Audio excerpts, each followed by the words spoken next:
우리 크리스토퍼 라이트 그 온전한 복음을 또 이 홀 가스펠, 이 성경이 홀 가스펠을 얘기했다는 겁니다. 창세기부터 이제 요한계시록까지 홀 가스펠을 얘기하는데, 그것이 가스펠이라고 하는 것은 그 굿뉴스라는 거죠. 그래서 이러한 그 하나님이 이렇게 좋은 소식들을 또 이렇게 끊임없이 전하고 있는 가운데서 이것이 이제 그 더 굿뉴스, 그 좋은 소식, 그게 바로 이러한 예수 그리스도의 또 이 땅에 오셔서 또 십자가에 달려 돌아가시고 죄인들을 또 죄를 그 속죄하시는 그런 그 속죄 제물로서 이렇게 또 십자가에 달려 돌아가시고, 또 이러한 죄의 삭은 사망인데 사망의 권세를 깨뜨리는 부활로 인해 가지고 이러한 또 새 창조,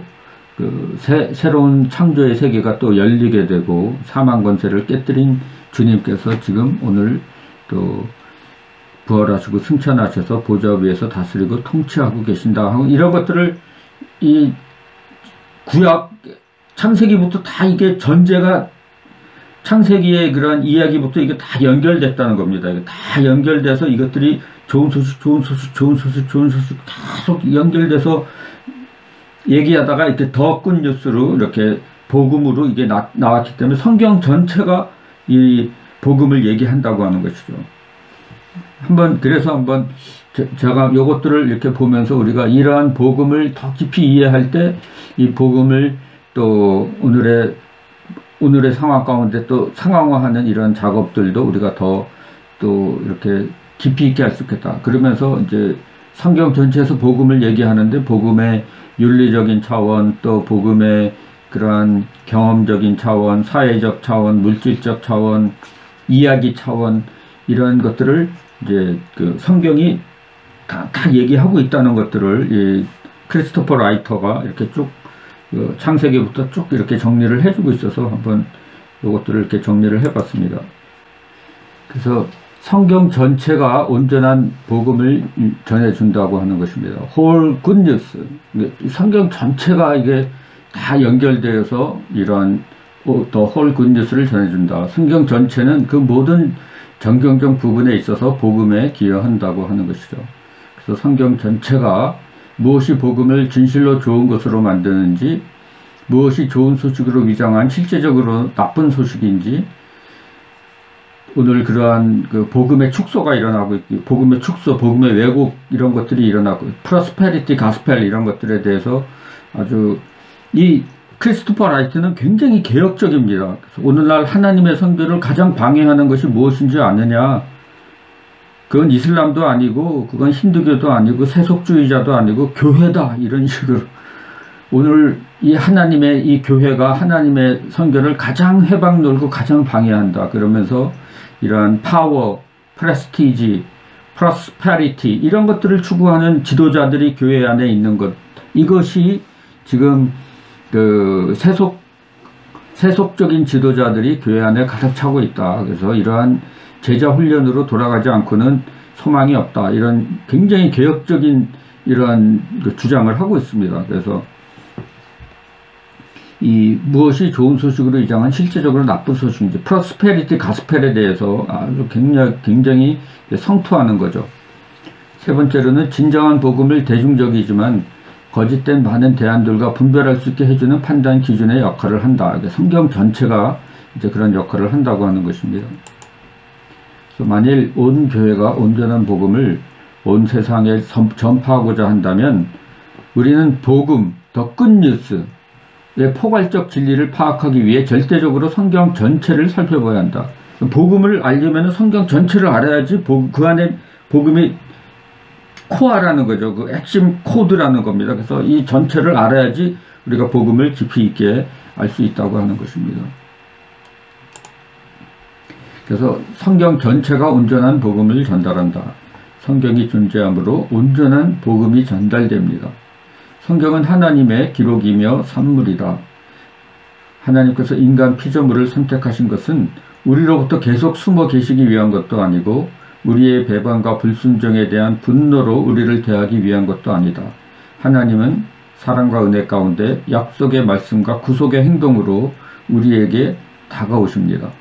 성경은 이러한 것들을 발견하게 합니다. 성경은 그 자체가 좋은 소식입니다. 성경 그 자체가 아주 좋은 소식입니다. 더 굿뉴스란 복음이라고 하는 것이죠. 그래서 성경의 선교적 해석학은 성경이 존재한다는 바로 그 사실과 함께 시작합니다. 성경 전체는 하나님 자신의 형상으로 빚어졌지만 제멋대로 자유분방하게 행동하는 인간 존재인 우리를 향해 자신을 내어주시는 행동을 증거한다는 의미에서 선교적 현상이라고 이렇게 보고, 성경 전체가 선교적 현상으로 보고 있는 거죠. 그러면서 이제 또 선교적 해석학은 성경을 그런 눈으로 해석하는 게 이제 선교적 해석학이라고 하는 것입니다. 성경을 구성하는 글들은 그 자체가 하나님의 궁극적 선교의 산물이며 동시에 증거라는 것입니다. 우리의 구속을 계획하신 하나님의 사랑스러운 자기 계시의 증거로서 성경 전체의 존재는 그 자체가 실제적으로 좋은 소식을 구성합니다. 굿뉴스. 성경이 존재한다는 것 자체가 아주 좋은 소식이라고 하는, 굿뉴스라고 하는 것이죠. 그래서 여기에서 이제 굿뉴스와 더 굿뉴스를 이제 비교하는 거죠. 이렇게 굿뉴스, 좋은 소식들이 이렇게 가면서 그것이 더 굿뉴스, 그 복음, 그 예수 그리스도의 그러한 그 굿뉴스와 이게 연결돼서 이렇게 좋은 소식들과 또 더 굿뉴스와 더 굿뉴스 이것들을 이렇게 연결하면서 지금 성경 전체적으로 이러한 그 좋은 소식들이 또 이러한 더 굿뉴스를 어떻게 위한 전제가 되고 또 그것에 대한 이러한 하나의 그 뭐랄까 예언이 되고 그것이 또 더 굿뉴스에 대한 실현이 되고 하면서 이러한 좋은 소식들이 또 이렇게 더 굿뉴스를 어떻게 또 이렇게 조명하는지 이러한 것들을 지금 이 크리스토퍼 라이트는 이 논문에서 얘기하고 있습니다. 하나님께서 우리를 사랑하지 않으셨다면 좋은 소식들이 존재하지 않았을 것이다. 그리고 하나님의 사랑과 구속의 이야기가 우리를 위해서 성서 안에 기록되지 않았다면 좋은 소식들에 대한 지식도 없었을 것이다. 그리고 성경의 이야기는 온전한 복음을 전달합니다. 성경은 하나님께서 세상을 구원하기 위해서 행하신 모든 이야기를 말한다. 성경은 이제 모든 이야기, 하나님께서 세상 구원하기 위해서 행하신 모든 이야기를 말한다. 이러한 복음의 이야기적 특성은 매우 중요한 의미를 갖습니다. 특히 다른 종교들과의 관계에서 그러합니다. 왜냐하면 우리가 다른 종교에는 구원이 없다고 말할 수 있는 유일한 이유는 그것들이 종교로서 열등하기 때문이 아니라 다른 종교들은 구원하는 좋은 소식이 되는 이러한 이야기를 말하지 않기 때문입니다. 그래서 이런 복음의 이야기적 특성, 아까 그 이야기 차원이 있다 그랬죠. 복음의 이야기 차원, 이런 게 아주 중요하다고 하는 것입니다. 하나님, 이게 아주 거대 담론이죠. 창조하시고 타락한 인류를 구원하시고 다시 회복시켜줘서 온전케 하시는 이 거대한 성경의 이야기, 이게 다 그 이야기적, 복음의 이야기적 특성이라고 하는 것입니다. 성경이 구원에 관해 말할 때 하나님이 열쇠이시고 중심이시며 주 행위자이십니다. 성경에 의하면 하나님의 선교라는 거죠. 하나님이 하신다는 것이죠. 하나님이 열쇠이고 중심이며 주 행위자이십니다. 성경에 의하면 구원은 하나님의 자산이다. 프로퍼티라는 것입니다. 구원은 결코 인간이 주도하거나 이루는 것이 될 수 없습니다. 구원은 인간 존재가 이룰 수 있거나 종교를 포함한 어떤 수단에 의해 얻을 수 있는 것이 아닙니다. 구원은 하나님의 손에 있다고 하는 것입니다. 구원은 이런저런 종교적 의례나 실천에 대한 보상으로 제공될 수 있는 것이 아닙니다. 구원은 어떠한 종교도 아닌 하나님께 속한 것입니다. 성경에 의하면 처음부터 끝까지 구원은 하나님에 의해서 주도된 것입니다. 구원은 하나님의 능력이 이룬 것이며 하나님께서 제공하셨고 하나님의 아들이 성취한 것입니다. 구원은 근본적으로 하나의 이야기, 그 이야기, 더 스토리라는 것이죠.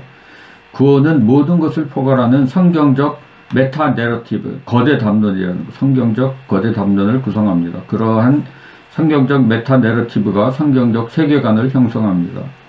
성경은 근본적으로 거대 소사, 그랜드 내러티브로서 창조, 타락, 역사 속의 구속, 그리고 새 창조라는 네 개의 부분으로 구성됩니다.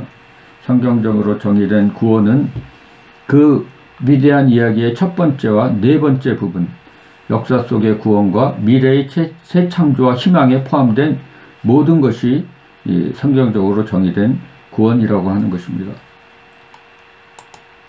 구원의 이야기는 창세기 11장에서 열방을 흩으신 사건과 계시록 22장의 열방을 치유하시는 사건 사이의 갭을 채웁니다. 성경은 무엇보다도 구원의 이야기입니다.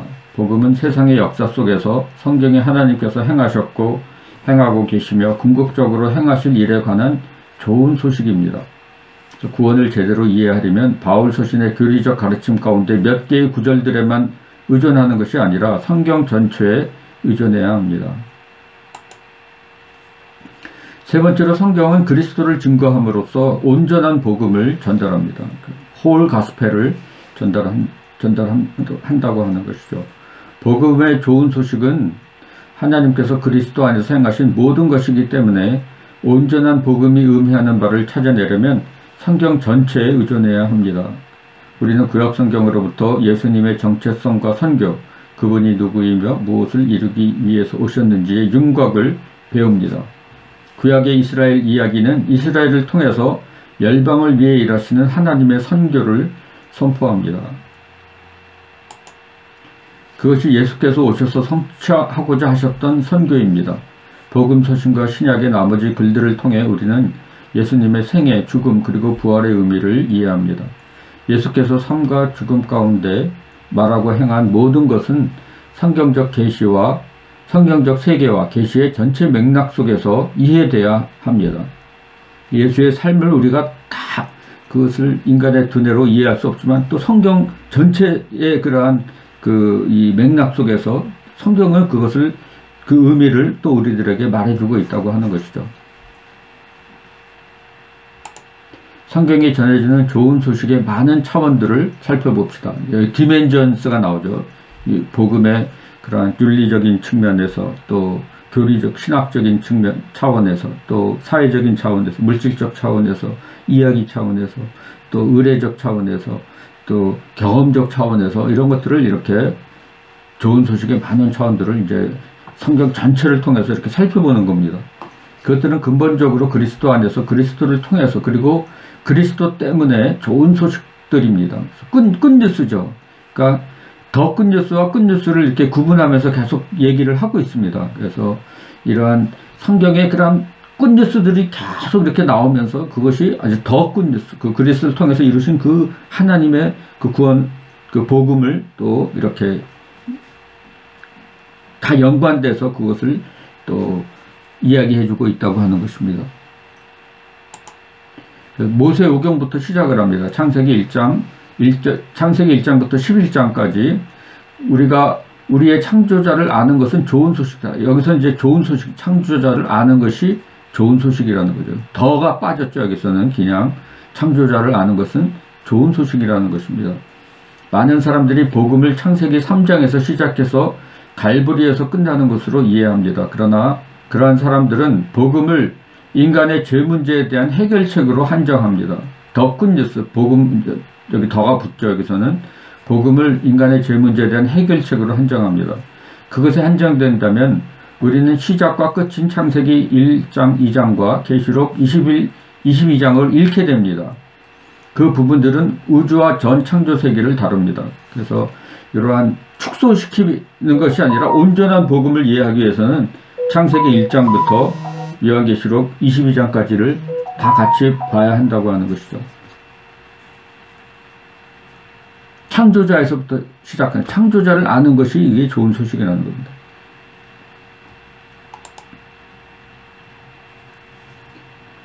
우리가 케이오스가 아닌 창조세계에 산다는 것은 좋은 소식입니다. 우리는 맹목적인 우연의 산물이 아니라 자비로운 목적의 산물입니다.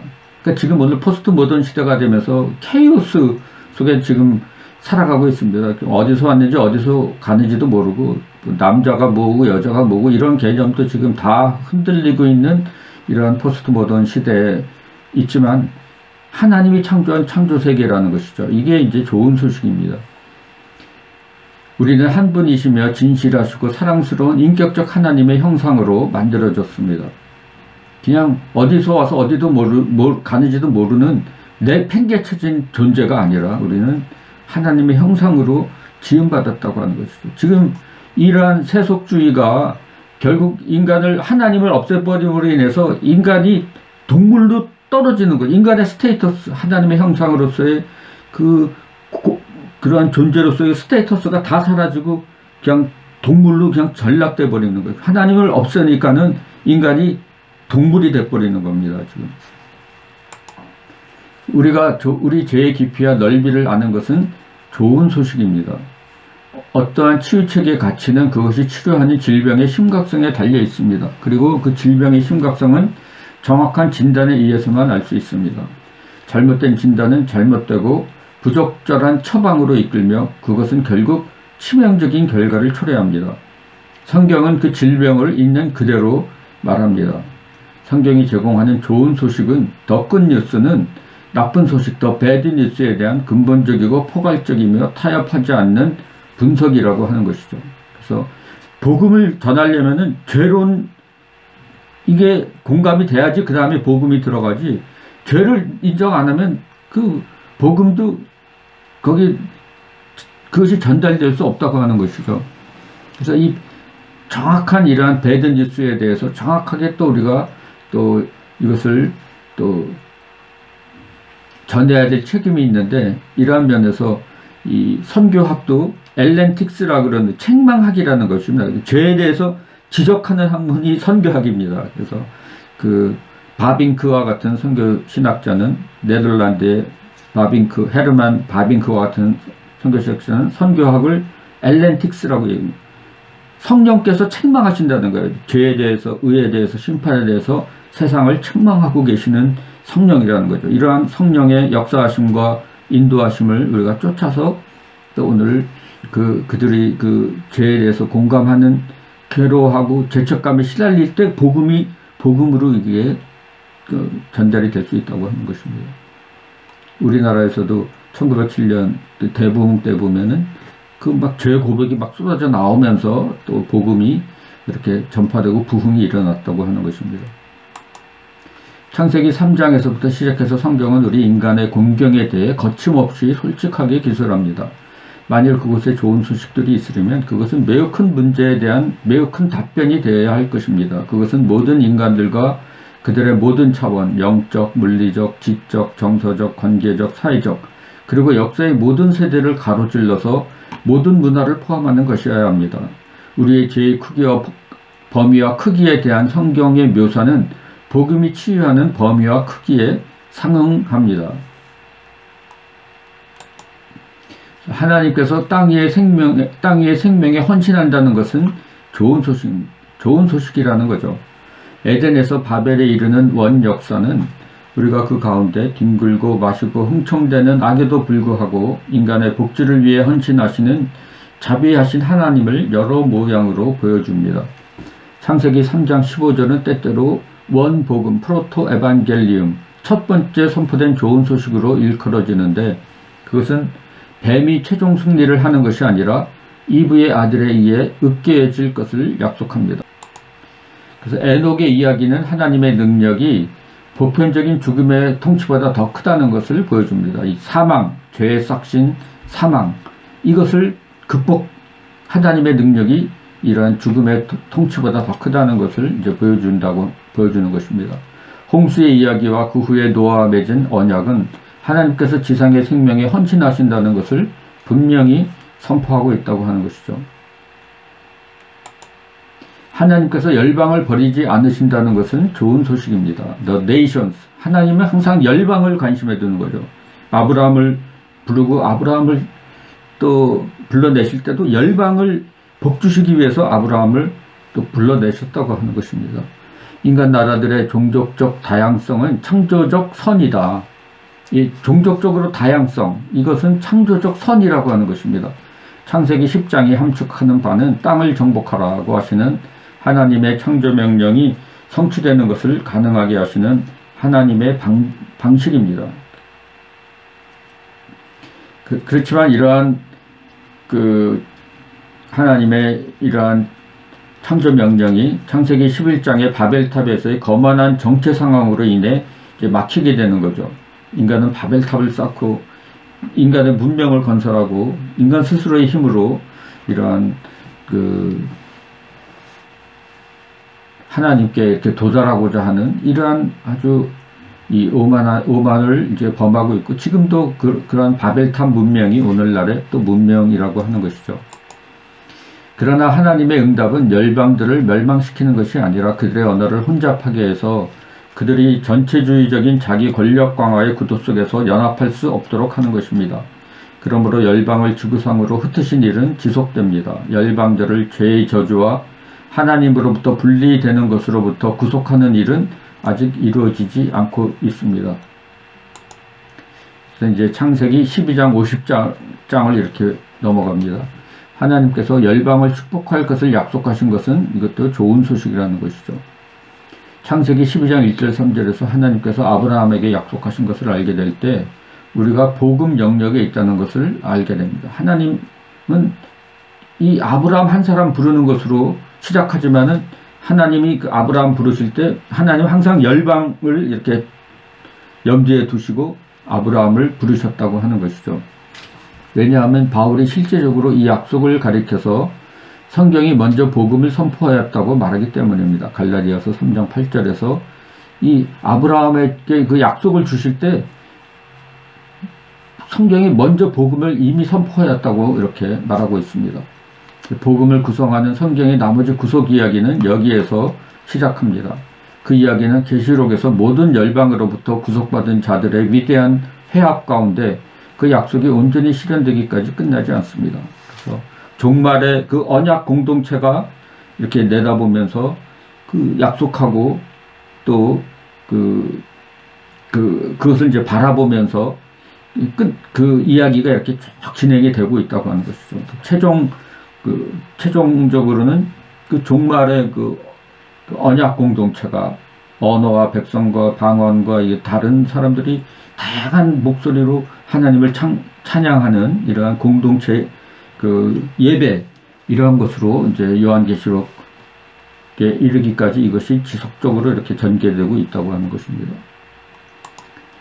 창세기 12장 3절의 약속이 창세기 10장의 족속, 언어, 열방을 배경으로 이해되어야 하는 것과 같이 계시록 7장 9절의 모든 민족, 족속, 백성과 언어로부터 나온 백성들이 모여서 하나님의 양을 예배할 때의 모습도 창세기 12장 3절을 배경으로 이해되어야 합니다. 복음은 열방을 위한 것입니다. 나 하나 구원시키자는 이것도 중요하지만 여기서 끝나는 것이 아니라 열방을 위한 것이라는 거죠.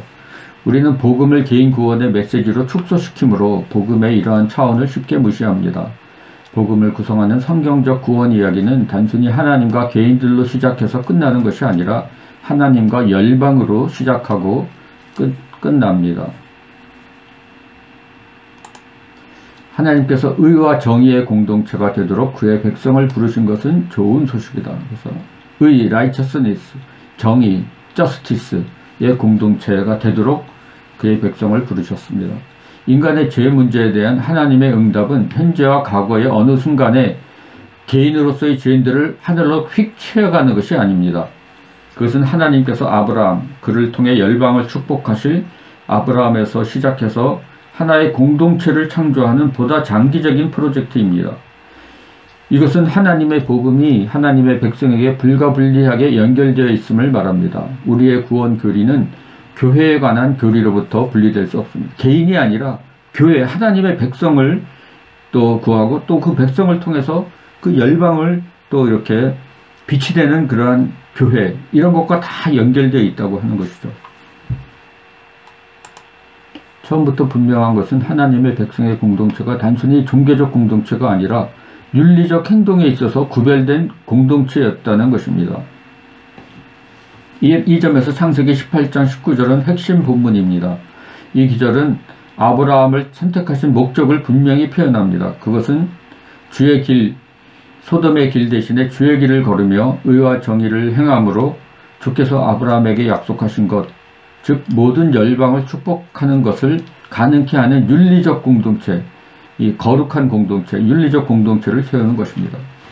그래서 여호와의 도를 지켜 의와 공도를 행하게 하려고 그를 택하였나니.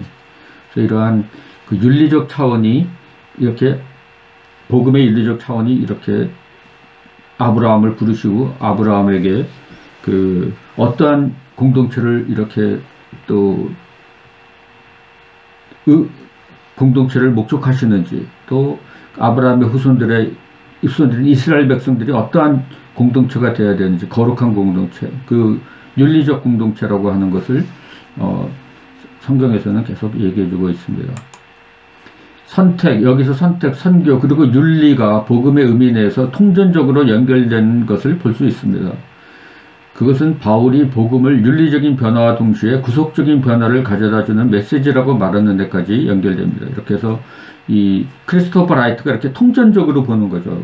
윤리적 차원과 또 그러한 그 선택, 선교, 이게 다 이렇게 연결되어 있다고 하는 거예요. 사회적 차원, 또 그러한 물질적 차원, 이야기 차원, 이것이 다 연결돼서 이렇게 온전한 복음을 이루고 있다는 것을 얘기하고 있습니다. 하나님께서 인간의 악 가운데 선을 위하여 주권적으로 일하신다는 것은 좋은 소식이다. 창세기는 하나님의 선하심, 창조세계의 선함, 그리고 하나님의 주권적인 선한 계획에서 시작하고 끝납니다. 창세기 50장 20절의 요셉의 말은 창세기 1장의 선한 창조를 반영하고 그의 백성에 대한 하나님의 선한 계획, 예를 들면 예레미야 29장 11절과 로마서 8장 28절 30절에 나오는 하나님의 전체적인 복음의 선함에 대한 영원한 전망을 내다봅니다. 하나님은 이러한 그 악을 선으로 바꾸시는 이러한 또 역사를 또 통해서 그렇게 그 악을 또 이렇게 선으로 이렇게 바꾸시는 이러한 하나님이시라고 하는 것이죠. 가룟 유다의 그러한 그 악함, 대제사장과 종교 지도자들의 그러한 그 악한 이러한 것들을 또 역으로 또 활용하셔서 인류 구원의 역사를 이루시는 하나님이시라고 하는 것입니다.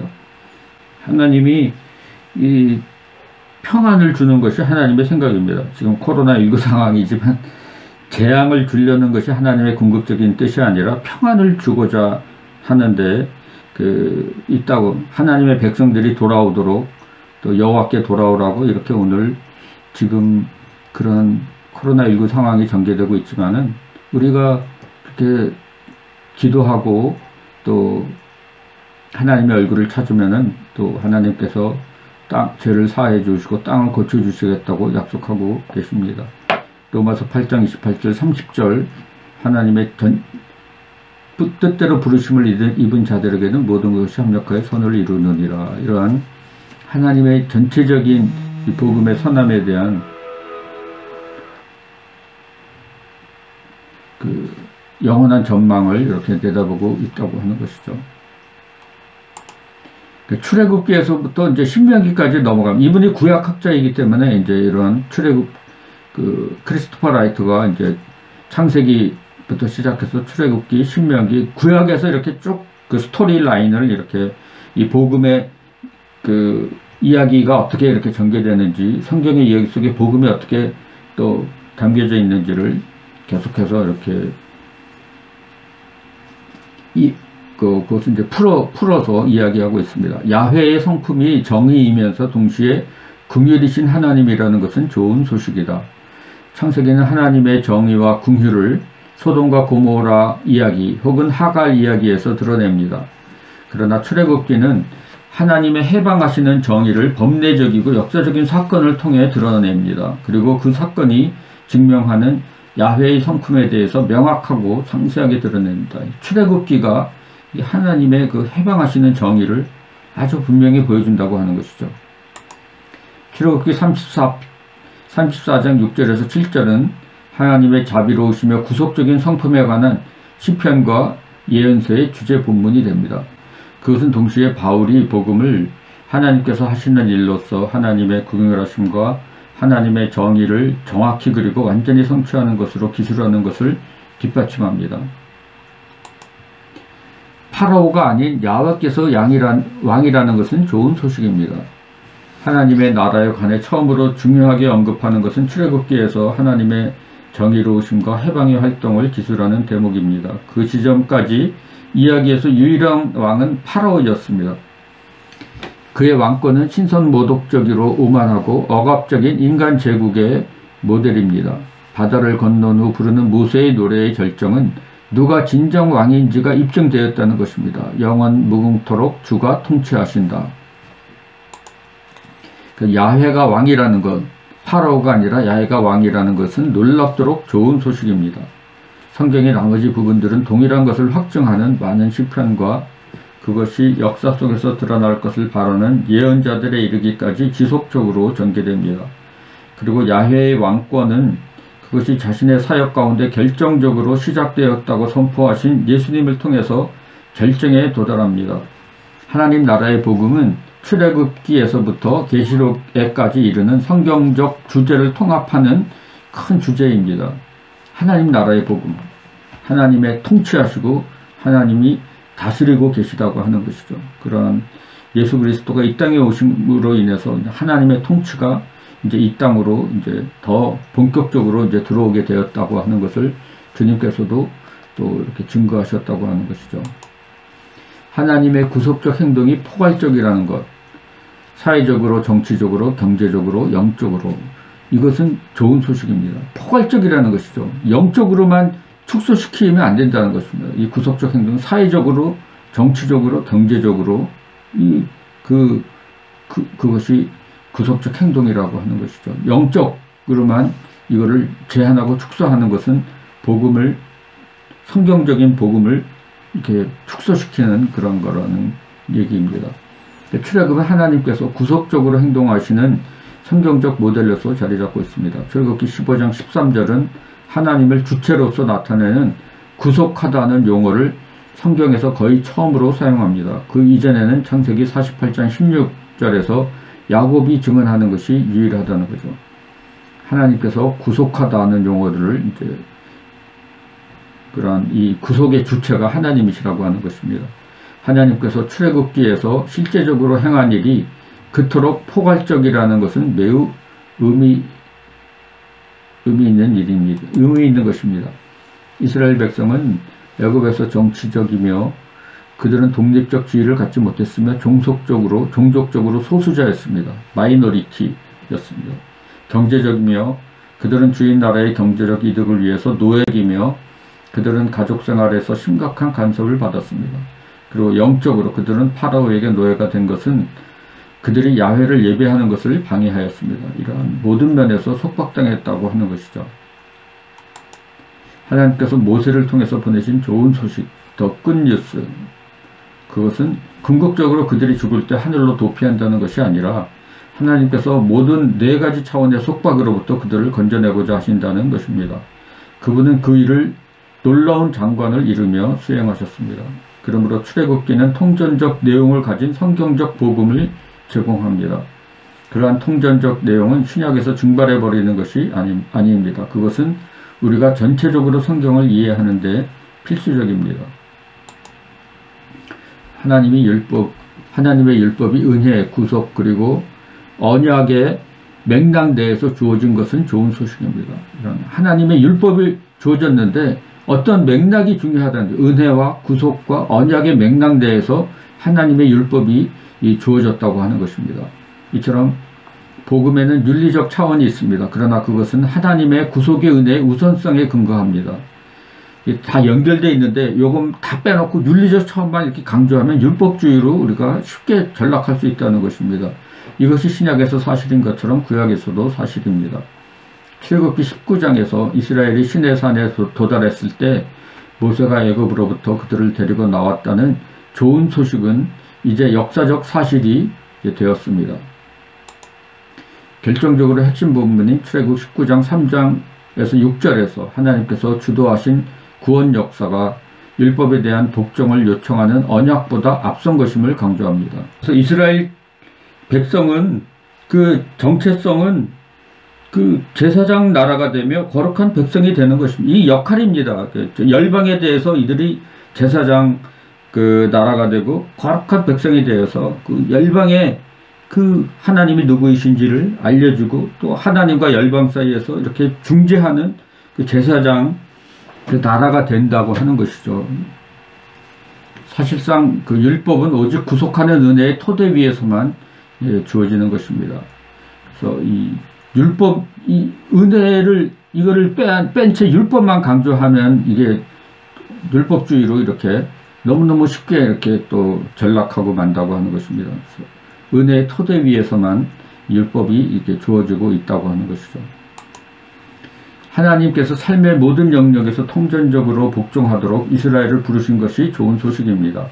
구속적 은혜의 토대 위에서 이스라엘에게 요구하시는 언약적 응답에는 인간의 삶의 전체 영역, 개인적, 성적, 자녀 양육 관련, 효도 관련, 농업적, 상업적, 사법적, 정치적, 국제적 이러한 전체 영역이 관련됩니다. 여기 자녀 양육도 이렇게 관련이 된다고 하는 것입니다.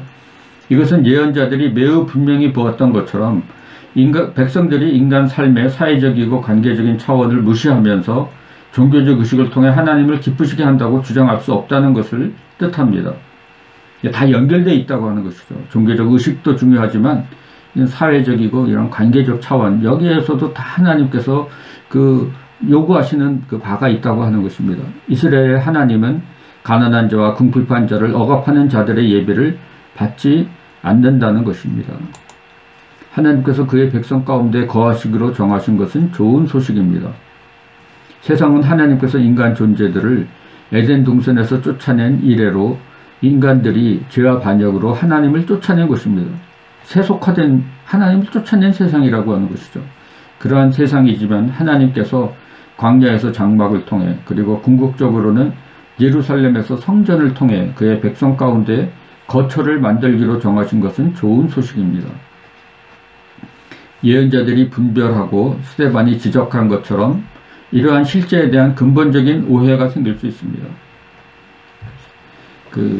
그러한 하나님의 그러한 백성 가운데로 이렇게 거하시기로 이렇게 성전에 이렇게 거하시기로 했는데 성전을 또 이제는 그냥 그러한 하나님이 임재하시는 곳으로서의 그런 성전의 의미를 또 왜곡하고 또 그것을 그렇게 주님께서도 거기에 대해서 이렇게 채찍질하고 이렇게 뭐 그 안에서 장사하는 사람들을 내쫓아내면서 말씀하신 것처럼 만민이 기도하는 집이다. 이것을 향해서 기도할 때 내가 그 기도에 들어주고 응답하겠다고 하신 그러한 장소인데 이것을 만민의 기도하는 집을 강도의 속을 구렬로 만들었다고 하는 것이죠. 오늘날에도 아까 얘기했지만 그렇게 아주 개혁적으로 교회가 이런 하나님의 성도를 가장 방해하고 회방하는 이런 그런 3P를 추구하는 그런 세속적 지도자들로 가득 차 있는데 이거는 잘못된 것이라는 것입니다. 그래서 먼저 제자인 사람 중에서 지도자를 택해야지 이러한 제자도가 몸에 갇혀지지 않는데 좀 일 잘한다고 은사 있다고 해서 막 이렇게 세워서 결국은 3P를 추구하는 그러한 지도자들이 지금 교회 지도자들이 되었기 때문에 여기에 대해서는 개혁하고 다시 이렇게 제자 훈련으로부터 돌아가는 길밖에 대안이 없다고 이제 그렇게 얘기하고 있습니다.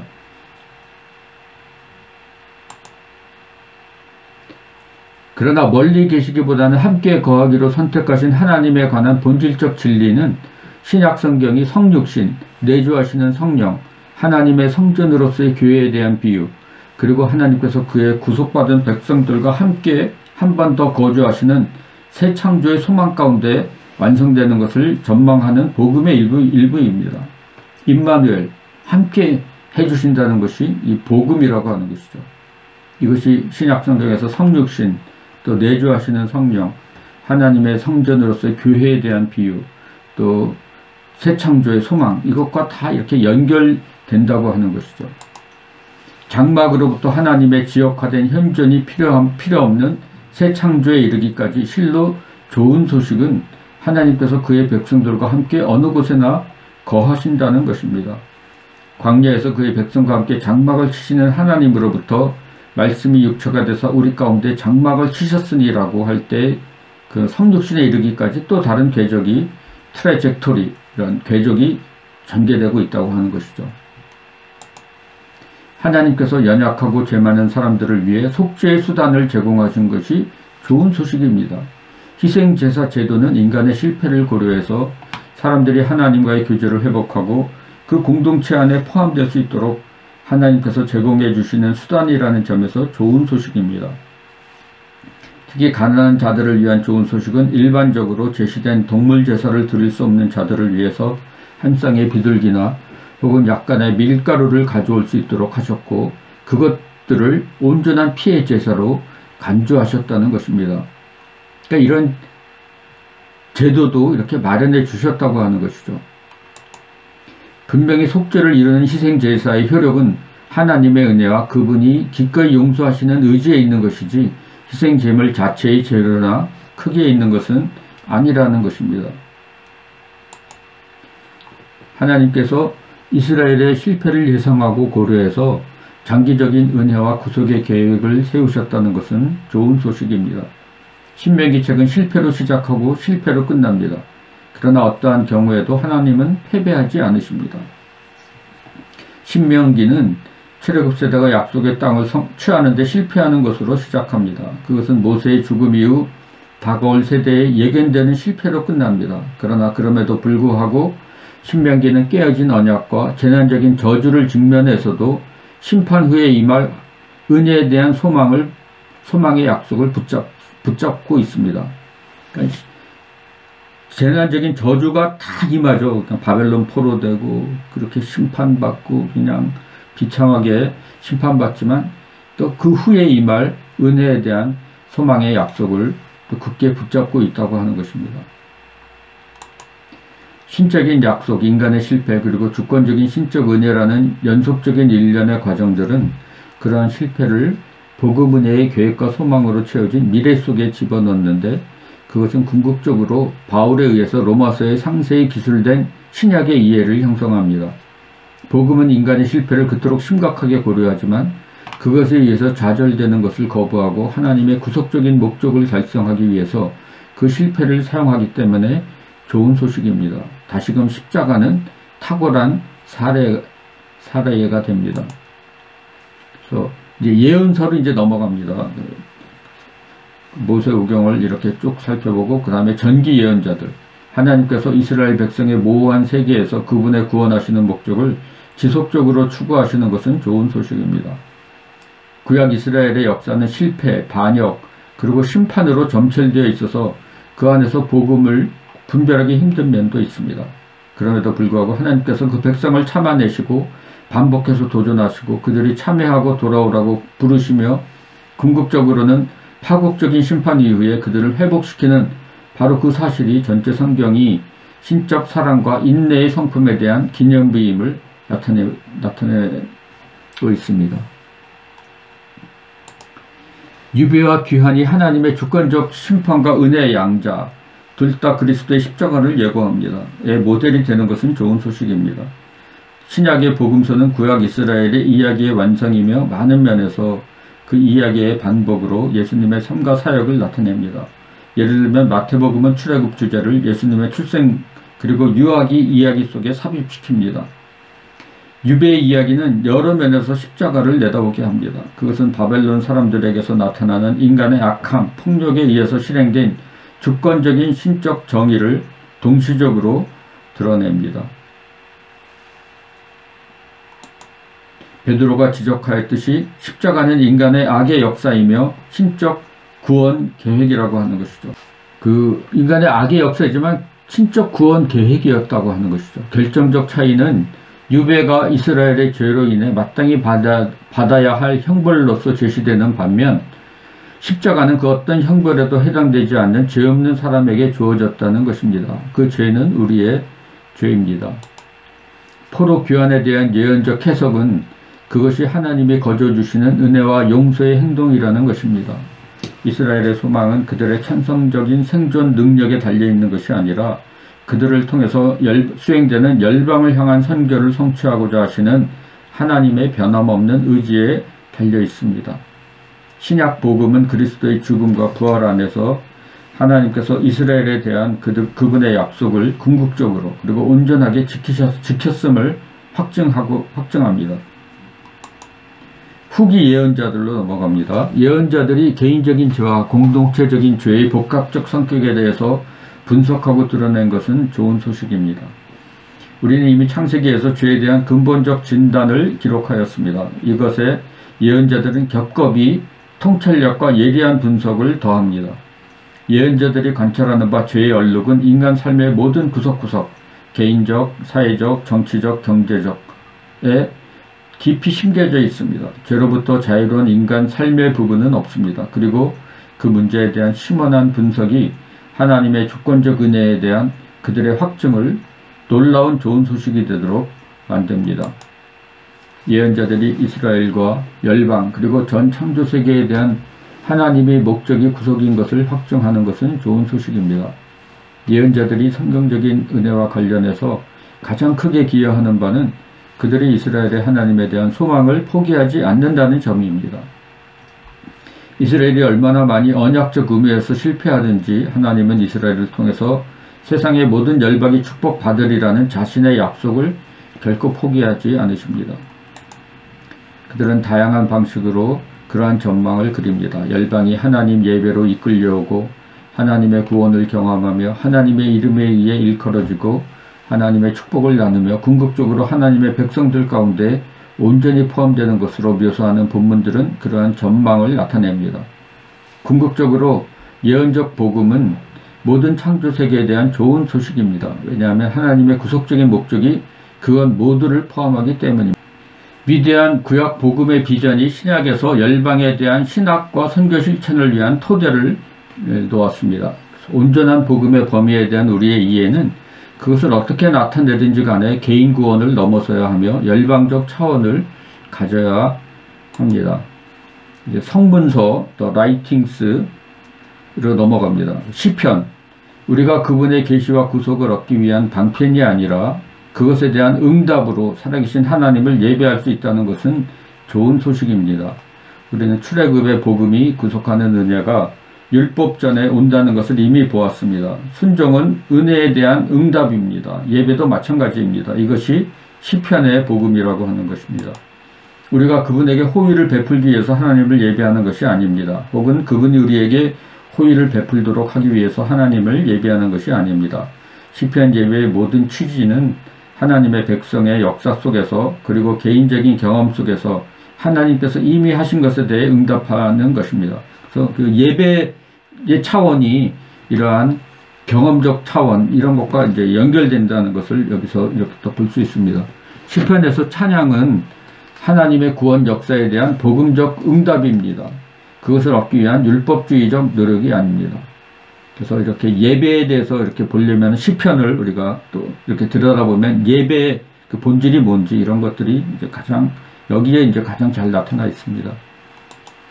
하나님과의 관계는 인격적인 것이며 아픔, 고통, 그리고 부정의를 포함한 모든 삶에 관계된다는 것은 좋은 소식입니다. 시편에서의 찬양은 행복한 생각이나 말의 문제가 아니라 삶의 모든 상황 속에서 하나님의 실제와 현존을 인정하는 것입니다. 그것은 실제적으로 탄식의 형태를 취할 수도 있는데 탄식시는 시편의 가장 큰 부분을 차지합니다. 탄식시는 적어도 두 가지 이유 때문에 성경적 복음의 본질적 부분입니다. 첫째, 그것은 삶 전체가 하나님 앞으로 나와야 하며 하나님의 관심의 대상이 되며 또한 하나님의 성품과 행동의 영향력을 느끼는 것을 기대할 수 있다는 것입니다. 탄식은 통전적입니다. 왜냐하면 인간 경험의 어떤 요소도 하나님의 관심 밖에 놓여 있지 않기 때문입니다. 그것은 좋은 소식입니다. 하나님의 인간 삶의 모든 그 경험의 모든 차원에 이제 관심을 갖고 계시다고 하는 것이 좋은 소식이라고 하는 것입니다. 둘째로 탄식은 하나님은 악에 대해서 무언가를 행해야만 하고 궁극적으로 행할 것, 즉 궁극적으로 악과 그 가운데서 회개하지 않고 버티는 모든 자들을 파괴한다는 것을 열정적으로 믿습니다. 그것이 복음이 정확하게 확증하고 소망하는 것입니다. 탄식은 하나님의 구속적 목적을 부인하는 것처럼 보이는 것들의 압력 가운데 아래에서 하나님의 구속적 목적을 오랜 기다림 가운데 신뢰하는 소리가 탄식으로 신음하는 소리로 이렇게 나타날 수 있다고 하는 것이죠. 살아계신 하나님을 예배하는 것이 궁극적으로 열방 가운데 보편적인 일이 된다는 것은 좋은 소식입니다.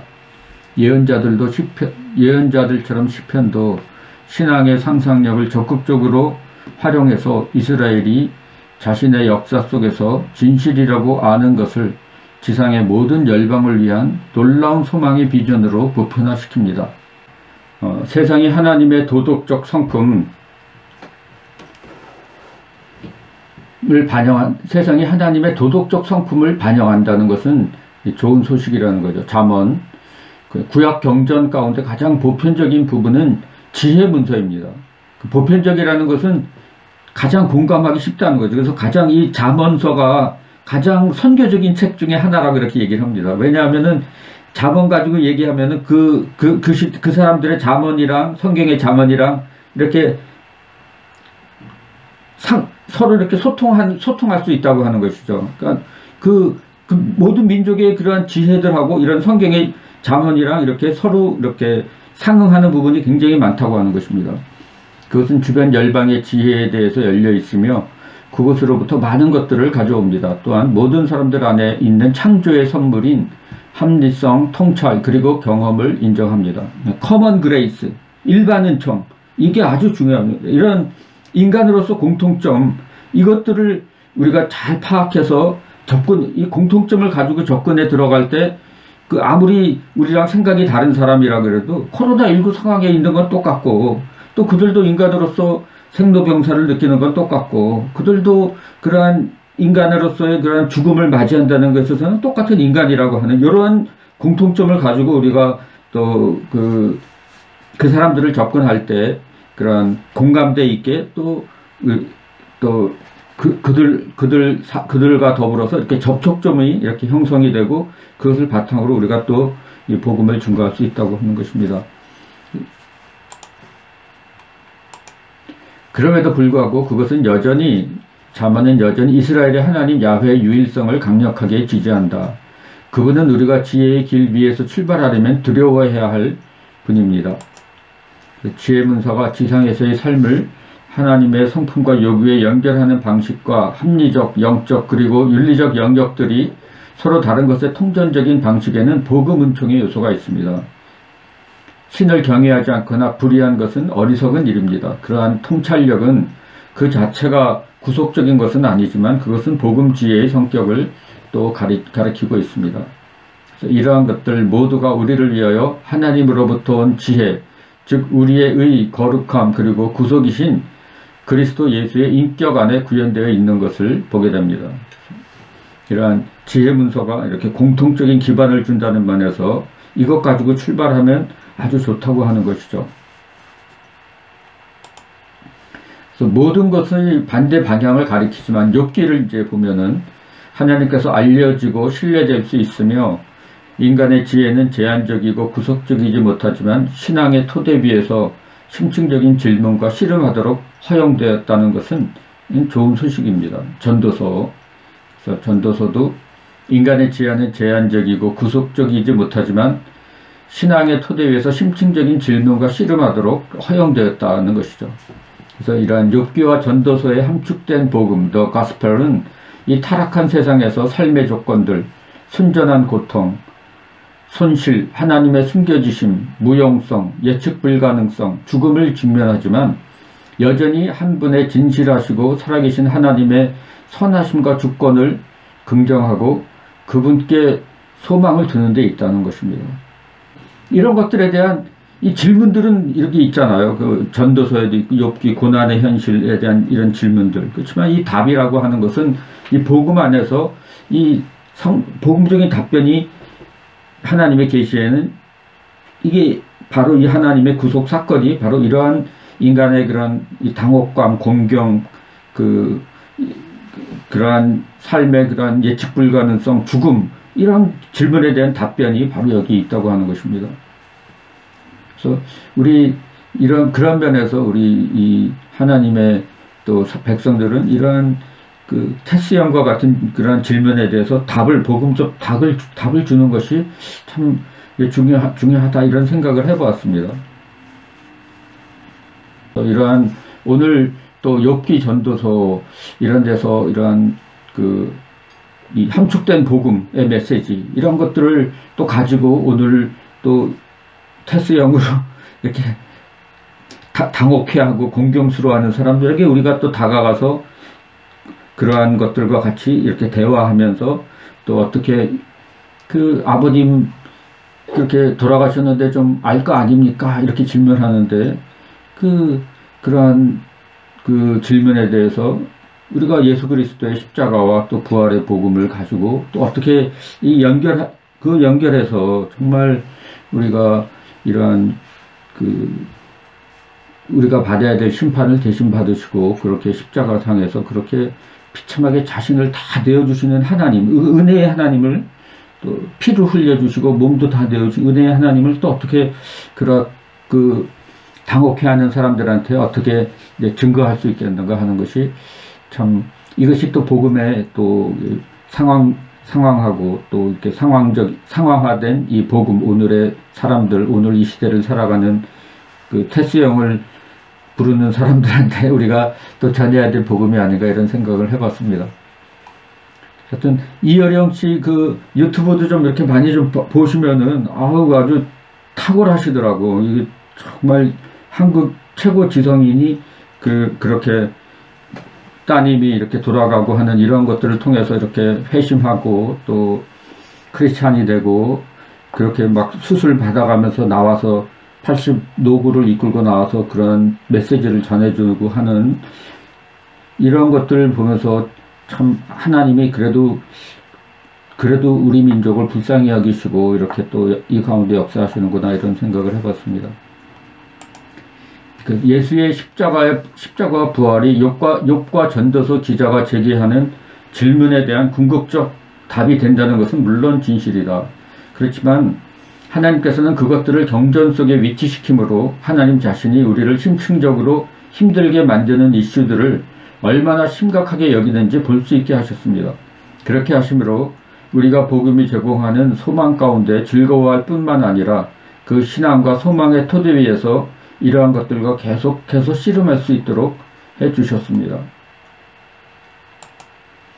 구약이 반영하는 수많은 좋은 것들, good things, 이러한 좋은 것들은 하나님께서 예수 그리스도 안에서 그리고 그분을 통해서 세상을 위해서 행하신 근본적인 좋은 소식, the fundamental good news의 차원이든지 혹은 얘기, anticipation이든지 혹은 작용, outworkings 이런 것이 된다는 것입니다. 이런 것들이 좋은 것들이 더 good news에 대한 그러한 한 차원이 되든지 그것을 또 이렇게 anticipation, 기대하는 것이 되든지 혹은 그것에 하나의 outworking 이런 것으로 이렇게 또 연결되고 있다는 것을 얘기해주고 있습니다. 다 연결된다는 거죠. 이러한 스토리 안에서 구약이 얘기하는 이러한 좋은 것들이 또 복음과 연결된다고 하는 것입니다. 신약으로 넘어가겠습니다. 이렇게 쭉 창세기부터 요한계시록까지 쭉 이렇게 정리를 하고 있습니다. 복음서에서는 하나님은 이스라엘에게 하신 약속을 지켰으며 이스라엘의 메시아로 온 예수가 동시에 세상의 구주라는 것은 좋은 소식입니다. 공간 복음서 모두 이스라엘에 대한 하나님의 약속으로 시작합니다. 신약 성경이 선포하는 복음은 우리가 방금 격안했던 모든 것, 구약 성경을 통해서 충만하게 통전적으로 그리고 함축적으로 드러난 좋은 소식 위에 근거함을 인식하면서 시작합니다. 신약 복음은 이전에 결코 꿈꾸지도 못했던 이국적이고 새로운 메시지가 급조된 것이 아니라는 거죠. 그것은 성경적 이야기의 정점입니다. 그것을 통해서 구약 이스라엘을 구원하는 하나님의 메시지와 행동은 나사렛 예수 안에서 클라이맥스에 도달합니다. 이야기라는 거죠. 이야기 그 맥락 속에서 클라이맥스에 도달하는 것입니다. 태초로부터 아브라함에게 약속된 것, 그리스도를 믿음을 통해 주어지는 열방의 축복이 실현되도록 하나님의 메시지와 행동이 표출됩니다. 하나님이 인간이 되어서 우리 가운데 사신 것은 좋은 소식입니다. 성육신은 우리를 위해 죽기 위해 예수님이 먼저 태어나고 우리 가운데 사셨다는 의미에서가 아니라 하나님께서 인간이 되기로 선택하셨고 말씀이 육체가 되었다는 본질적인 의미에서 복음의 본질적 부분입니다.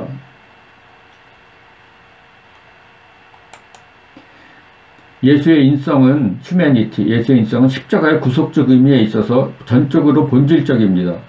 또한 그것은 모든 피조 세계를 위한 그분의 부활의 우주적 의미에 있어서도 결정적입니다. 하나님 나라가 왔으며 세상 속에서 작동한다는 것은 좋은 소식입니다. 하나님의 통치는 구약 성경이 하나님의 실제로서, 하나의 실제로서 피조 세계와 역사에 대한 그분의 보편적인 주권성, 그리고 하나의 소망으로서 그분의 통치가 궁극적으로 열방 가운데 드러나고 인정되고 수용할 것이라는 그런 소망으로서 기본적으로 확언하는 것입니다. 예수가 선포한 복음은 미래의 소망이 그의 인격, 생애, 사역 가운데 이제 실현되기 시작했다는 것입니다. 그래서 예수가 생애 가운데 하나님의 사랑의 성품을, 죽음 가운데 하나님의 사랑의 크기를, 부활 가운데 하나님의 정의의 정당성을, 하나님의 정의가 정당함을, vindication을 드러내신다는 것은 좋은 소식입니다.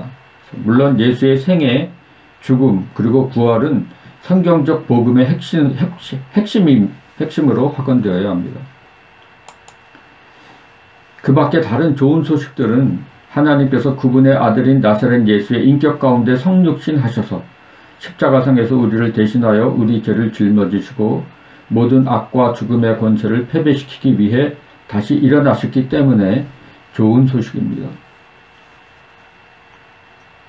그래서 이러한 좋은 소식을 우리가 그 다양한 상황에서 다양하게 우리가 또 이것을 전파할 수 있다는 거죠. 사도행전, 하나님께서 예수의 임재를 보편화하고 내면화하도록 그분의 영을 보내신 것은 좋은 소식입니다. 하나님의 성령을 보내주셨다. 이 성령의 은사와 함께 구원의 새 세대가 시작된 것은 좋은 소식입니다. 용서받은 죄인들의 공동체로서 신앙, 사랑, 돌봄, 정의, 값비싼 증거에 헌신하는 교회가 출생한 것은 좋은 소식입니다.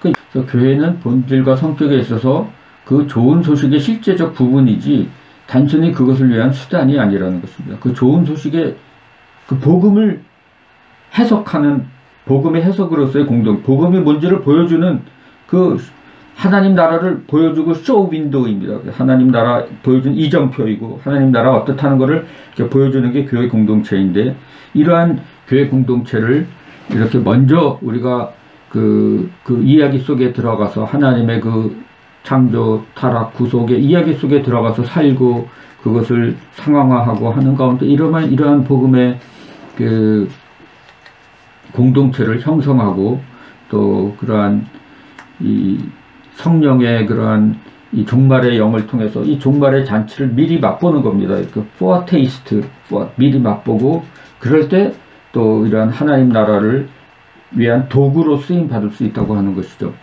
누가가 사도행전 10장의 로마 백부장부터 사도행전 28장의 로마 수도에 이르기까지 예시한 것처럼 하나님께서 열방의 백성들에게 구원의 문과 언약의 멤버십을 연 것은 언약의 멤버십, 누구든지 들어올 수 있고 환대하고 환영하고 특히 이 돌아온 탕자들을 이렇게 환영하는 그런 아버지의 모습, 이것이 아주 좋은 소식이라고 하는 것입니다. 오늘날 교회의 모습은 너무 탕자의 형의 모습을 너무 연상시키는 것처럼 이렇게 삐딱하게 들여다보는데, 하나님은 그렇지 않다는, 하나님은 웰컴하고 맨발로 달려나와서 이렇게 환영하시는 이런 하나님이시라고 하는 거죠. 서신서, 복음이 너무 놀라워서 사도들은 오직 많은 비유로만 하나님께서 그리스도를 통해서 이룬 일들을 표현할 수 있었다는 것은 좋은 소식입니다. 우리가 변화된 삶과 공동체 내에서 복음의 진리를 살아내도록 부름받은 것은 좋은 소식입니다.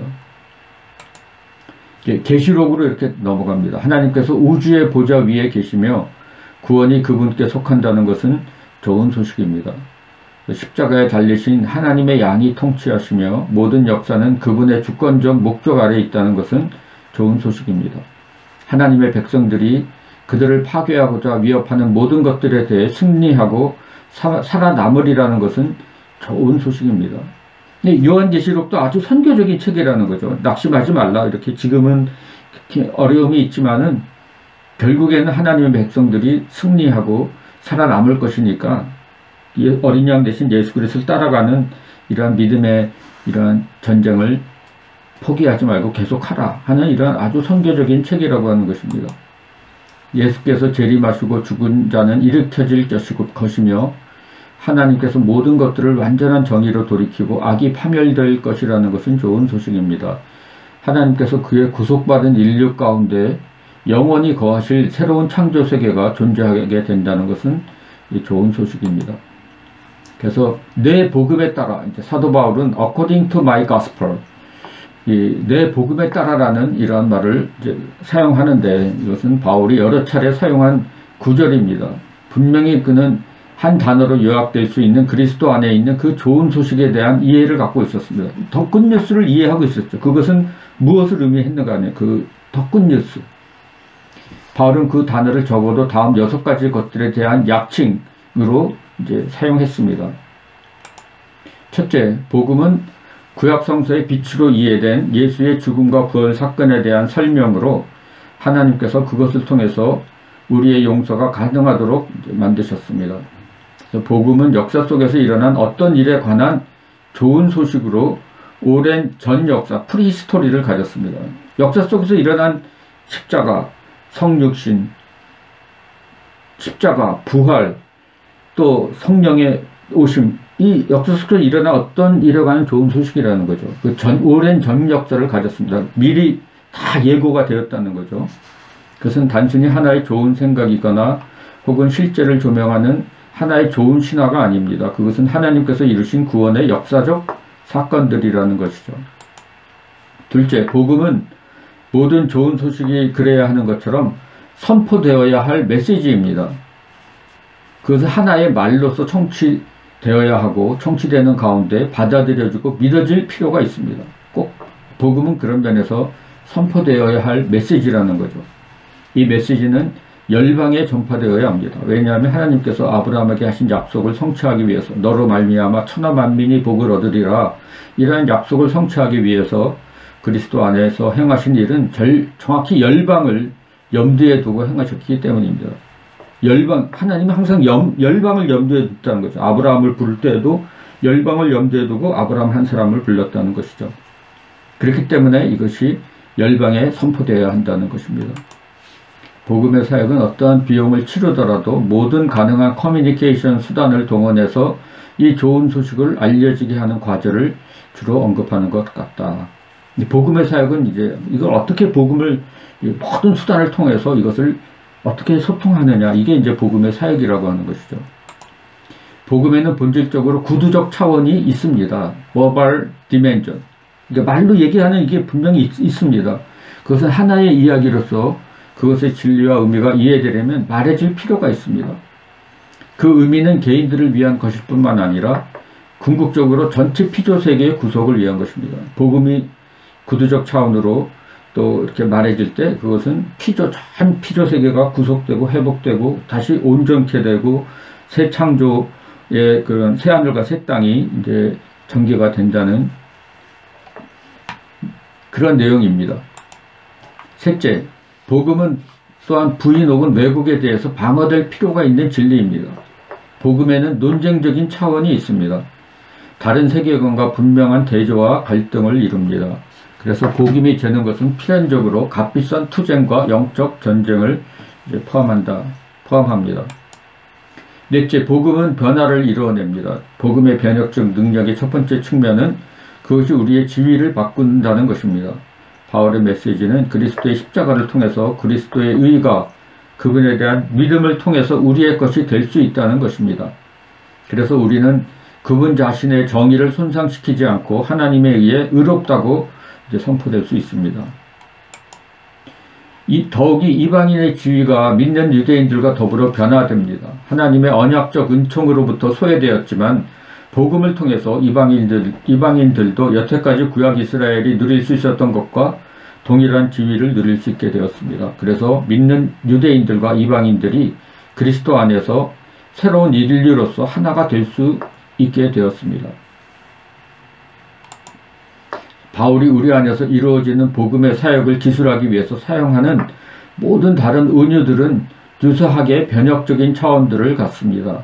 그래서 구속이라는 그림, 은유, 화해라는 은유, 입양이라는 은유, 영생이라는 은유, 이런 것들을 사용해서 이 복음의 사역을 기술하고 있다고 하는 거죠. 그러니까 복음의 사역은 우리 인간의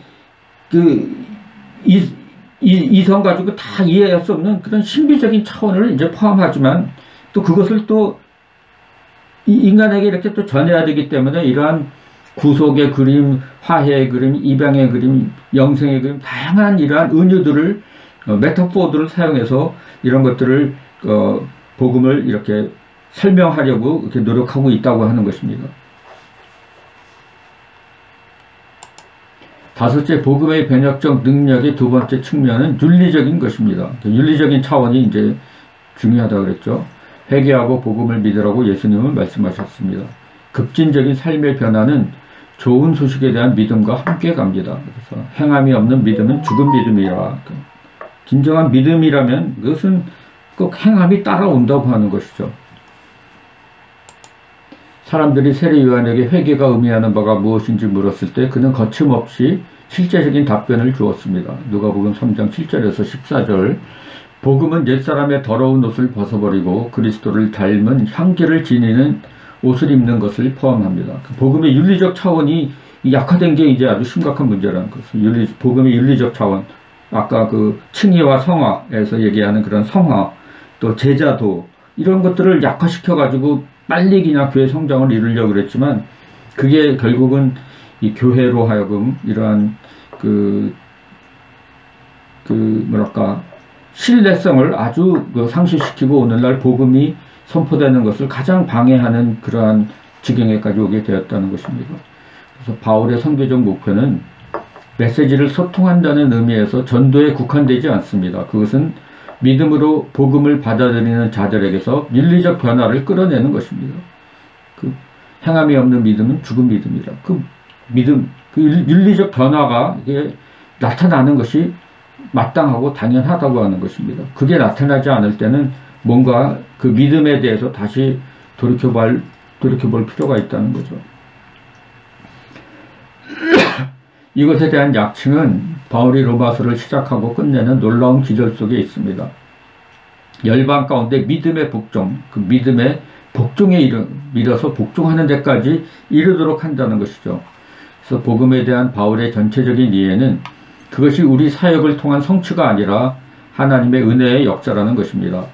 바울은 우리 속에서 역사하는 은혜의 전체적인 요점이 부정적으로는 악으로부터 그리고 긍정적으로는 변치 않고 선을 행하는 가운데 변화된 삶의 열매를 산출하는 것임을 분명히 합니다. 본질적으로 구두적인 복음은 마찬가지로 본질적으로 윤리적입니다.